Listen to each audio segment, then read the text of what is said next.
Saya akan minta kepada saudara-saudara yang juga disiarkan terbuka sidang terbuka umum dan kemudian juga disiarkan pada saat melalui media yang Mahkamah Konstitusi streaming.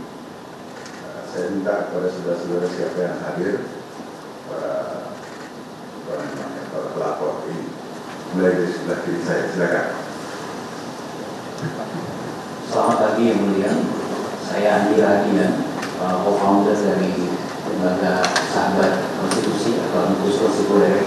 Saya adalah pelapor nomor 2 yang sudah menyampaikan laporan bagi terlapor Hakim Konstitusi Saldi Isra atas dugaan keterlibatan afiliasi kepada salah satu partai politik serta pemilu 2024 dan juga pelanggaran kode etik hakim terkait pelanggaran sakta pasal utama dalam hubungannya dengan putusan nomor 90. Baik, terima kasih. Selanjutnya. Selamat pagi, dari mulia rekan-rekan sekalian. Nama saya Harjo Winoto, mitra pendiri firma hukum Ranoto dan rekan. Pihak kami melaporkan dua butir hal, yaitu satu tentang kewenangan dari MKMK Depok, yang kedua Prof. Anwar Usman dan Prof. Arief Hidayat dalam Prof. Anwar Usman dalam kapasitasnya sebagai Ketua Mahkamah Konstitusi pada saat pembacaan putusan, proses dan pembacaan putusan 90, dan Prof. Arief Hidayat terkait dengan afiliasi politiknya dengan suatu partai politik. Terima kasih. Baik, terima kasih. Selanjutnya, silakan.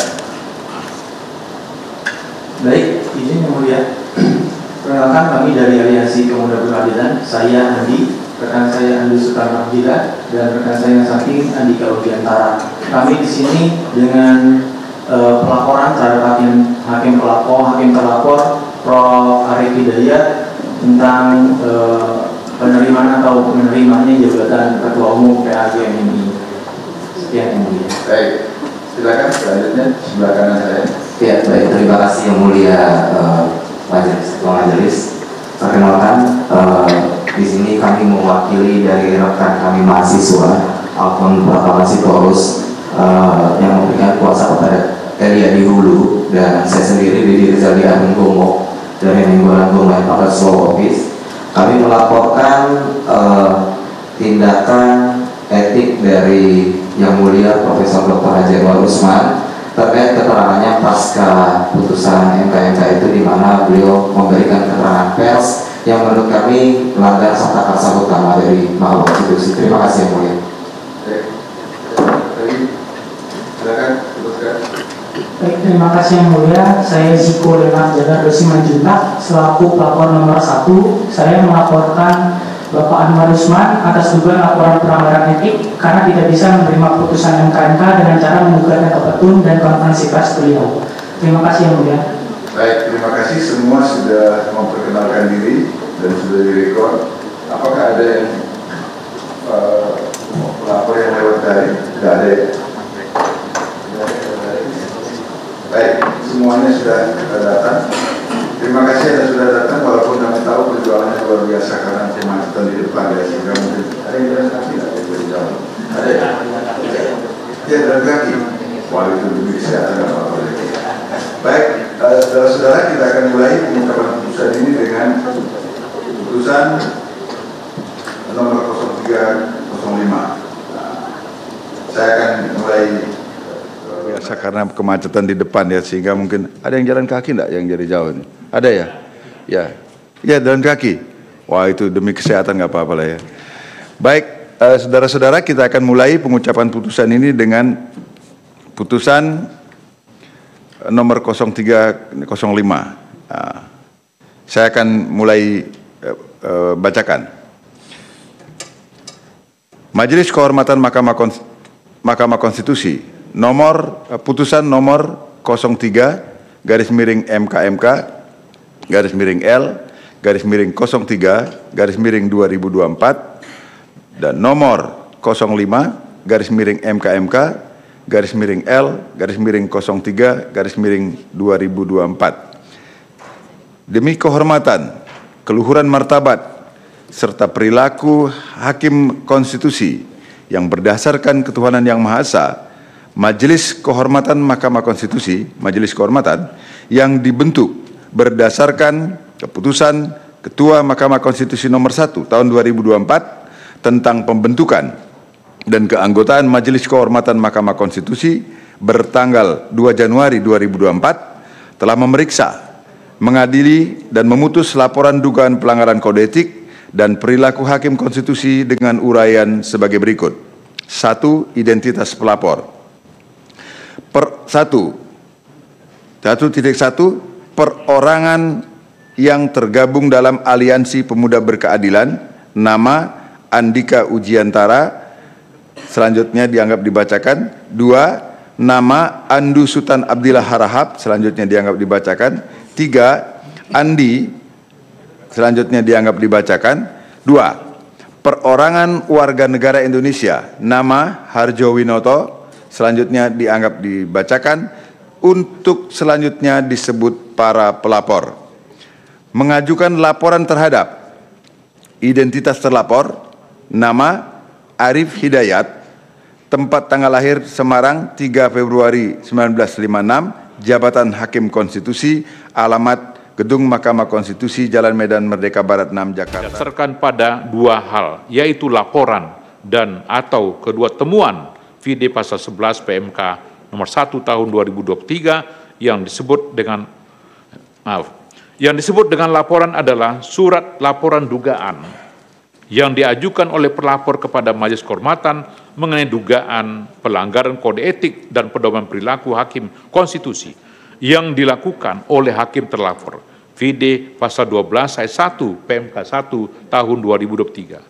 Sementara yang disebut temuan adalah dugaan adanya pelanggaran terhadap ketentuan kode etik dan pedoman perilaku hakim konstitusi yang diperoleh melalui pemberitaan media massa, baik cetak maupun elektronik dan atau dari masyarakat luas, VD pasal 13 ayat 1 PMK 1 tahun 2023. Menimbang bahwa laporan akuo adalah laporan tentang dugaan pelanggaran kode etik dan perilaku yang dilakukan oleh hakim terlapor, dan setelah Majelis Kehormatan membaca secara seksama laporan akuo, sebagaimana diuraikan pada bagian duduk perkara serta informasi media dalam putusan ini, Majelis Kehormatan berkesimpulan bahwa Majelis Kehormatan berwenang untuk memeriksa dan memutus dugaan pelanggaran kode etik dan perilaku hakim konstitusi yang diduga dilakukan oleh hakim terlapor, sebagaimana diuraikan dalam laporan akuo.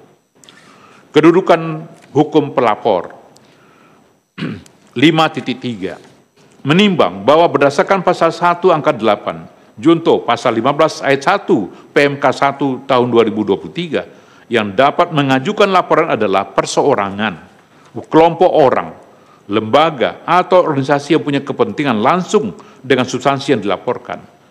Majelis Kehormatan berpendapat bahwa kepentingan langsung yang dimaksud dalam ayat pasal 1 angka 8 junto pasal 15 PMK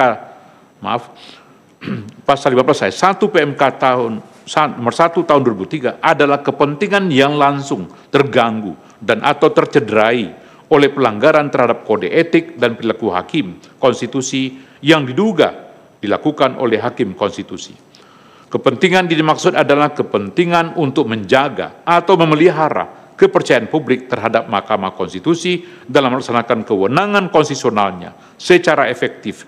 Kepentingan demikian ada atau dimiliki oleh setiap pihak yang dalam kehidupan ketatanegaraan terpengaruh oleh pelaksanaan kewenangan-kewenangan konstitusional Mahkamah Konstitusi, antara lain warga negara Indonesia, baik perseorangan maupun kelompok lembaga atau organisasi. Bahwa pelapor dengan registrasi nomor 03 MKMK L/03 tahun 2024 merupakan perseorangan warga negara Indonesia yang tergabung dalam Aliansi Pemuda Berkeadilan yang berprofesi sebagai advokat. Sedangkan pelapor dengan registrasi nomor 5 MKMK/L/03/2024 Harjo Winoto adalah perseorangan warga negara Indonesia yang berprofesi sebagai advokat. Oleh karena itu, para pelapor memiliki kedudukan hukum untuk mengajukan laporan akuo. 5.4. Menimbang bahwa oleh karena Majelis Kehormatan berwenang untuk memeriksa dan memutus laporan akuo, dan para pelapor memiliki kedudukan hukum untuk mengajukan laporan, selanjutnya Majelis Kehormatan akan mempertimbangkan pokok laporan para pelapor. Pertimbangan Majelis Kehormatan dalam pokok laporan. 5.5. Menimbang bahwa setelah memeriksa secara seksama laporan dan keterangan para pelapor serta alat bukti sebagaimana telah diuraikan pada bagian duduk perkara. Perkara 2 hal, terdapat 2 hal yang oleh Majelis Kehormatan dipandang relevan untuk dipertimbangkan, yaitu 1. Apakah benar terdapat pelanggaran kode etik dan perilaku hakim konstitusi atau sabta karsa utama yang dilakukan oleh hakim terlapor dalam penyampaian pendapat berbeda, dissenting opinion, pada putusan Mahkamah Konstitusi nomor 90/PUU/21/2023. Dan kedua, apakah benar jabatan hakim terlapor sebagai Ketua Umum Persatuan Alumni Gerakan Mahasiswa Nasional Indonesia atau Ketua Umum PAGMNI merupakan pelanggaran kode etik dan perilaku hakim konstitusi atau sabta karsa utama yang dilakukan oleh hakim terlapor berkenaan dengan status hakim terlapor sebagai Ketua Umum PAGMNI. 5.6. Menimbang bahwa sebelum Majelis Kehormatan mempertimbangkan lebih lanjut berkenaan dengan dalil-dalil para pelapor, penting bagi Majelis Kehormatan untuk mempertimbangkan sebagai berikut. 5.6.1. Bahwa oleh karena pentingnya keberadaan kode etik dan perilaku konstitusi atau sabta karsa utama, sebagaimana halnya dengan kode etik dan perilaku hakim pada umumnya yang berlaku secara universal, maka sebelum mempertimbangkan kedua hal sebagaimana diuraikan pada paragraf dalam kurung 5.5 di atas, Majelis Kehormatan memandang perlu untuk menjelaskan relevansi bahkan keniscayaan dari keberadaannya dalam kaitan dengan keberadaan kode etik dan perilaku hakim konstitusi. 5.6.2. Bahwa keberadaan kode etik dan perilaku hakim konstitusi sabta karsa utama tidak dapat dilepaskan, bahkan merupakan syarat yang tidak dapat ditiadakan, conditio sine qua non, dari amanat yang sekaligus kebutuhan konstitusional untuk menghadirkan sosok-sosok pengemban jabatan hakim konstitusi yang dalam arti dipersyaratkan harus melekat integritas, kepribadian jujur, tidak tercela, negarawan yang menguasai konstitusi dan ketatanegaraan, serta tidak merangkap sebagai pejabat negara, sebagaimana secara eksplisit disuratkan dalam pasal 24C ayat 5 Undang-Undang Dasar 1945. Dengan amanat dan sekaligus kebutuhan konstitusional, sebagaimana diamanatkan dalam pasal 24C ayat 5 Undang-Undang 45, maka dalam diri seorang hakim konstitusi yang dituntut oleh konstitusi atau Undang-Undang 45 bukanlah semata-mata kepakarannya dalam bidang konstitusi dan ketatanegaraan, melainkan juga kepribadian, sikap dan perilaku etisnya dalam mengemban jabatan yang dipercayakan kepadanya. Dalam konteks itu pula seharusnya titik tolak pemahaman diletakkan dalam menjawab pertanyaan mengapa seleksi terhadap hakim konstitusi dilakukan dengan melibatkan 3 organ konstitusi, yaitu DPR, Presiden, Mahkamah Agung, yang dalam gagasan negara modern merepresentasikan pemegang 3 kekuasaan utama dalam negara. 5.6.3. Bahwa beratnya persyaratan yang dilekatkan pada sosok yang mengemban jabatan hakim konstitusi, sebagaimana diuraikan dalam pertimbangan pada subparagraf 5.6.2 di atas, secara rasional merupakan tuntutan kebutuhan yang tak terhindarkan. Karena hakim konstitusi adalah pilar utama sekaligus ruh Mahkamah Konstitusi. Sementara Mahkamah Konstitusi tiada lain adalah pengawal konstitusi dan sekaligus penafsir konstitusi yang penafsirannya dalam kurung yang dituangkan atau tercermin dalam putusan-putusannya balas kurung. Mengingat seluruh warga negara dan penyelenggara negara. Mengikat seluruh warga negara dan penyelenggara negara. Sebagai pengawal penafsir konstitusi dalam kurung Undang-Undang 45, Mahkamah Konstitusi diberikan kewenangan untuk mengadili dan memutus pada tingkat pertama dan terakhir yang putusannya bersifat final, menguji undang-undang terhadap undang-undang dasar, memutus sengketa kewenangan lembaga negara yang kewenangannya diberikan oleh undang-undang dasar, memutus pembubaran partai politik, serta memutus perselisihan tentang hasil pemilihan umum pasal 24C ayat 1 Undang-Undang Dasar 1945. Selain itu, Mahkamah Konstitusi juga dikatakan wajib memberi putusan atas pendapat DPR mengenai dugaan pelanggaran oleh Presiden dan atau Wakil Presiden menurut Undang-Undang Dasar dalam kurung pasal 24C ayat 2 Undang-Undang Dasar 1945. Maaf. Fungsi pengawal dan menafsirkan konstitusi itu hanya akan berjalan dengan baik manakala Mahkamah Konstitusi mendapat kepercayaan penuh rakyat. Sementara itu, kepercayaan penuh rakyat hanya akan didapat manakala sosok-sosok yang memegang jabatan hakim konstitusi bukan hanya benar-benar mumpuni dalam penguasaan konstitusi dan ketatanegaraan, melainkan juga benar-benar sikap dan perilakunya menunjukkan ketaatan terhadap kode etik dan perilaku hakim konstitusi didasarkan pada dua hal, yaitu laporan dan atau kedua temuan VD pasal 11 PMK nomor 1 tahun 2023 yang disebut dengan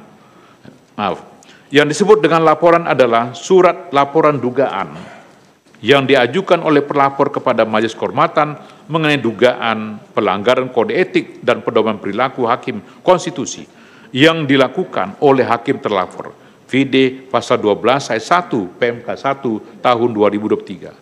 Sementara yang disebut temuan adalah dugaan adanya pelanggaran terhadap ketentuan kode etik dan pedoman perilaku hakim konstitusi yang diperoleh melalui pemberitaan media massa, baik cetak maupun elektronik dan atau dari masyarakat luas. VD pasal 13 ayat 1 PMK 1 tahun 2023. Menimbang bahwa laporan akuo adalah laporan tentang dugaan pelanggaran kode etik dan perilaku yang dilakukan oleh hakim terlapor, dan setelah Majelis Kehormatan membaca secara seksama laporan akuo, sebagaimana diuraikan pada bagian duduk perkara serta informasi media dalam putusan ini, Majelis Kehormatan berkesimpulan bahwa Majelis Kehormatan berwenang untuk memeriksa dan memutus dugaan pelanggaran kode etik dan perilaku hakim konstitusi yang diduga dilakukan oleh hakim terlapor, sebagaimana diuraikan dalam laporan akuo. Kedudukan hukum pelapor 5.3 menimbang bahwa berdasarkan pasal 1 angka 8 junto pasal 15 ayat 1 PMK 1 tahun 2023 yang dapat mengajukan laporan adalah perseorangan, kelompok orang, lembaga atau organisasi yang punya kepentingan langsung dengan substansi yang dilaporkan. Majelis Kehormatan berpendapat bahwa kepentingan langsung yang dimaksud dalam ayat pasal 1 angka 8 junto pasal 15 PMK pasal 15 ayat 1 PMK nomor 1 tahun 2003 adalah kepentingan yang langsung terganggu dan atau tercederai oleh pelanggaran terhadap kode etik dan perilaku hakim konstitusi yang diduga dilakukan oleh hakim konstitusi. Kepentingan dimaksud adalah kepentingan untuk menjaga atau memelihara kepercayaan publik terhadap Mahkamah Konstitusi dalam melaksanakan kewenangan konstitusionalnya secara efektif. Kepentingan demikian ada atau dimiliki oleh setiap pihak yang dalam kehidupan ketatanegaraan terpengaruh oleh pelaksanaan kewenangan-kewenangan konstitusional Mahkamah Konstitusi, antara lain warga negara Indonesia, baik perseorangan maupun kelompok lembaga atau organisasi. Bahwa pelapor dengan registrasi nomor 03 MKMK L /03 tahun 2024 merupakan perseorangan warga negara Indonesia yang tergabung dalam Aliansi Pemuda Berkeadilan yang berprofesi sebagai advokat. Sedangkan pelapor dengan registrasi nomor 5 garis miring MKMK garis miring L garis miring 03 garis miring 2024 Harjo Winoto adalah perseorangan warga negara Indonesia yang berprofesi sebagai advokat. Oleh karena itu, para pelapor memiliki kedudukan hukum untuk mengajukan laporan akuo. 5.4 menimbang bahwa oleh karena Majelis Kehormatan berwenang untuk memeriksa dan memutus laporan akuo, dan para pelapor memiliki kedudukan hukum untuk mengajukan laporan, selanjutnya Majelis Kehormatan akan mempertimbangkan pokok laporan para pelapor. Pertimbangan Majelis Kehormatan dalam pokok laporan. 5.5 menimbang bahwa setelah memeriksa secara seksama laporan dan keterangan para pelapor, serta alat bukti sebagaimana telah diuraikan pada bagian duduk perkara. Perkara 2 hal, terdapat 2 hal yang oleh Majelis Kehormatan dipandang relevan untuk dipertimbangkan, yaitu 1. Apakah benar terdapat pelanggaran kode etik dan perilaku hakim konstitusi atau sabta karsa utama yang dilakukan oleh hakim terlapor dalam penyampaian pendapat berbeda, dissenting opinion, pada putusan Mahkamah Konstitusi nomor 90 garis miring PUU strip 21 garis miring 2023. Dan kedua, apakah benar jabatan hakim terlapor sebagai Ketua Umum Persatuan Alumni Gerakan Mahasiswa Nasional Indonesia atau Ketua Umum PAGMNI merupakan pelanggaran kode etik dan perilaku hakim konstitusi atau sabta karsa utama yang dilakukan oleh hakim terlapor berkenaan dengan status hakim terlapor sebagai Ketua Umum PAGMI.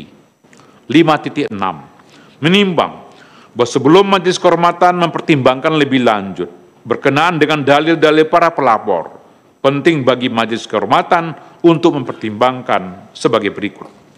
5.6.1 bahwa oleh karena pentingnya keberadaan kode etik dan perilaku konstitusi atau sabta karsa utama, sebagaimana halnya dengan kode etik dan perilaku hakim pada umumnya yang berlaku secara universal, maka sebelum mempertimbangkan kedua hal sebagaimana diuraikan pada paragraf dalam kurung 5.5 di atas, Majelis Kehormatan memandang perlu untuk menjelaskan relevansi bahkan keniscayaan dari keberadaannya dalam kaitan dengan keberadaan kode etik dan perilaku hakim konstitusi.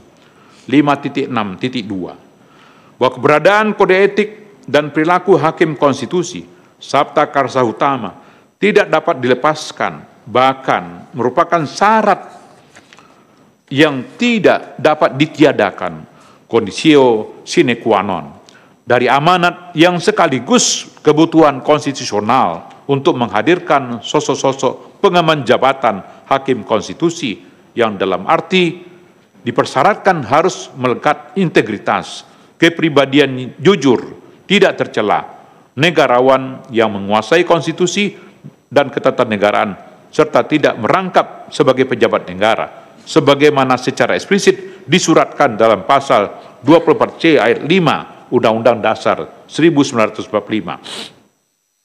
Dengan amanat dan sekaligus kebutuhan konstitusional, sebagaimana diamanatkan dalam pasal 24C ayat 5 Undang-Undang 45, maka dalam diri seorang hakim konstitusi yang dituntut oleh konstitusi atau Undang-Undang 45 bukanlah semata-mata kepakarannya dalam bidang konstitusi dan ketatanegaraan, melainkan juga kepribadian, sikap dan perilaku etisnya dalam mengemban jabatan yang dipercayakan kepadanya. Dalam konteks itu pula seharusnya titik tolak pemahaman diletakkan dalam menjawab pertanyaan mengapa seleksi terhadap hakim konstitusi dilakukan dengan melibatkan 3 organ konstitusi, yaitu DPR, Presiden, Mahkamah Agung, yang dalam gagasan negara modern merepresentasikan pemegang 3 kekuasaan utama dalam negara.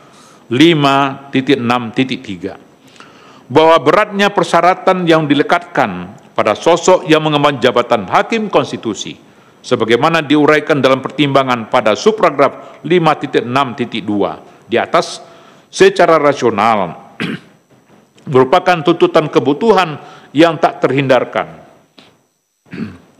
Karena hakim konstitusi adalah pilar utama sekaligus ruh Mahkamah Konstitusi. Sementara Mahkamah Konstitusi tiada lain adalah pengawal konstitusi dan sekaligus penafsir konstitusi yang penafsirannya dalam kurung yang dituangkan atau tercermin dalam putusan-putusannya balas kurung. Mengingat seluruh warga negara dan penyelenggara negara.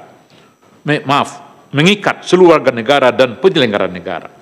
Sebagai pengawal penafsir konstitusi dalam kurung Undang-Undang 45, Mahkamah Konstitusi diberikan kewenangan untuk mengadili dan memutus pada tingkat pertama dan terakhir yang putusannya bersifat final, menguji undang-undang terhadap undang-undang dasar, memutus sengketa kewenangan lembaga negara yang kewenangannya diberikan oleh undang-undang dasar, memutus pembubaran partai politik, serta memutus perselisihan tentang hasil pemilihan umum pasal 24C ayat 1 Undang-Undang Dasar 1945. Selain itu, Mahkamah Konstitusi juga dikatakan wajib memberi putusan atas pendapat DPR mengenai dugaan pelanggaran oleh Presiden dan atau Wakil Presiden menurut Undang-Undang Dasar dalam kurung pasal 24C ayat 2 Undang-Undang Dasar 1945. Fungsi pengawal dan menafsirkan konstitusi itu hanya akan berjalan dengan baik manakala Mahkamah Konstitusi mendapat kepercayaan penuh rakyat. Sementara itu, kepercayaan penuh rakyat hanya akan didapat manakala sosok-sosok yang memegang jabatan hakim konstitusi bukan hanya benar-benar mumpuni dalam penguasaan konstitusi dan ketatanegaraan, melainkan juga benar-benar sikap dan perilakunya menunjukkan ketaatan terhadap kode etik dan perilaku hakim konstitusi. Hakim konstitusi serta keniscayaan kehadiran majelis kehormatan dalam konteks itu sebagaimana diuraikan pada paragraf 5.6 di atas. Selanjutnya majelis kehormatan akan mempertimbangkan kedua hal yang diduga mengandung isu pelanggaran kode etik dan perilaku hakim konstitusi sebagaimana diuraikan pada paragraf 5.5. 5.8 menimbang bahwa berkenaan dengan dalil pelapor yang pada pokoknya menyatakan hakim terlapor melanggar kode etik dan pedoman perilaku hakim konstitusi pada penyampaian pendapat berbeda dissenting opinion dalam putusan Mahkamah Konstitusi nomor 90/PUU 21 tahun 2023, Majelis Kehormatan mempertimbangkan sebagai berikut. 5.8.1 bahwa secara umum isu hukum pelapor berkenaan dengan pendapat hukum dissenting opinion hakim terlapor dalam putusan nomor 90/PUU 21/2023. Menurut Majelis Kehormatan, persoalan dimaksud telah dipertimbangkan dalam pertimbangan hukum putusan Majelis Kehormatan nomor 4/MKMK/L/11/2023. Paragraf 7.16.1 sebagai berikut, kutipan dianggap dibacakan. 1, 2, 3. 5.8.2 bahwa dengan demikian pertimbangan hukum dan etika berkait dengan isu pendapat berbeda dissenting opinion hakim terlapor dalam putusan Majelis Kehormatan nomor 4/MKMK/L/11 tahun 2023 paragraf 7.16.1 mutatis mutandis berlaku pula dalam putusan Majelis Kehormatan Akuo. Oleh karena itu telah ternyata bahwa pendapat berbeda atau dissenting opinion yang disampaikan oleh hakim terlapor dalam putusan Mahkamah Konstitusi nomor 90/PUU 21/2023 bukanlah merupakan pelanggaran kode etik dan perilaku hakim konstitusi sebagaimana didalilkan oleh para pelapor. 5.9 menimbang bahwa berkenaan dengan dalil pelapor yang pada pokoknya menyatakan pencalonan dan keterpilihan hakim terlapor menjadi Ketua Umum PAGM-NI, Majelis Kehormatan mempertimbangkan hal tersebut sebagai berikut. 5.9.1 bahwa Pasal 4 Anggaran Dasar dan Anggaran Rumah Tangga PAGMNI menyatakan PAGMNI berdasarkan Pancasila sebagaimana termaktub dalam pembukaan Undang-Undang Dasar Negara Republik Indonesia tahun 1945 yang sesuai dengan jiwa dan semangat lahirnya pada tanggal 1 Juni 1945. Kemudian, berdasarkan pasal 7 Anggaran Dasar dan Anggaran Rumah Tangga PAGMNI yang memuat sifat dan watak organisasi PAGMNI menyatakan PAGMNI bersifat kekeluargaan, gotong royong, intelektual, independen, dan terbuka. Vide bukti T3 ADART PAGMNI dengan merujuk pasal 4 dan pasal 7 ADART PAGMNI telah ternyata bahwa PAGMNI bukanlah organisasi yang berafiliasi pada suatu partai politik tertentu sebagaimana didalilkan pelapor karena dengan sifat keanggotaannya yang terbuka berdasarkan penalaran yang wajar dapat dipahami bahwa setiap warga negara tidak terhalang haknya untuk menjadi anggota PAGMNI sepanjang memenuhi syarat sebab anggota PAGMNI sangat divergen dan beragam yang berasal dari berbagai latar belakang profesi. Lagi pula, PAGMNI bukanlah suatu organisasi terlarang yang kegiatan maupun aktivitasnya bertentangan dengan Pancasila dan Undang-Undang Dasar 1945.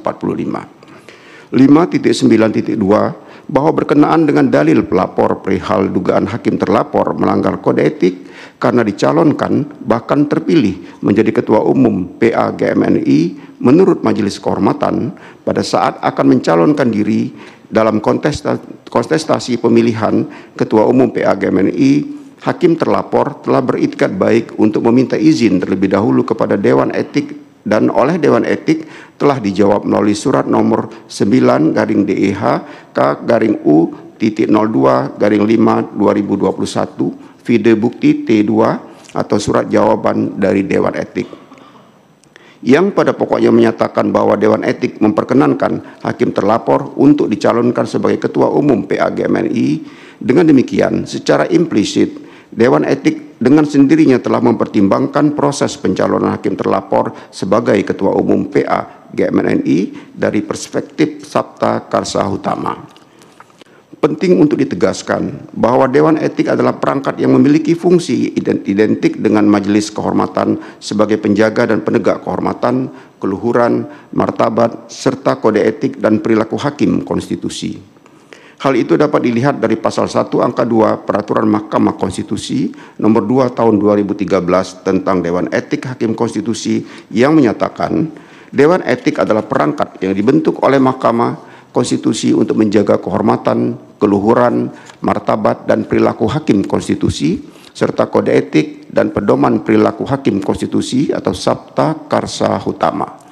Oleh karena itu, dalil pelapor yang seakan-akan meragukan ketepatan izin yang diberikan oleh Dewan Etik sehingga dapat ditafsirkan bahwa secara implisit pelapor menghendaki agar Majelis Kehormatan menilai izin yang diberikan oleh Dewan Etik kepada hakim terlapor adalah tidak dapat dibenarkan karena Majelis Kehormatan bukanlah majelis banding terhadap Dewan Etik.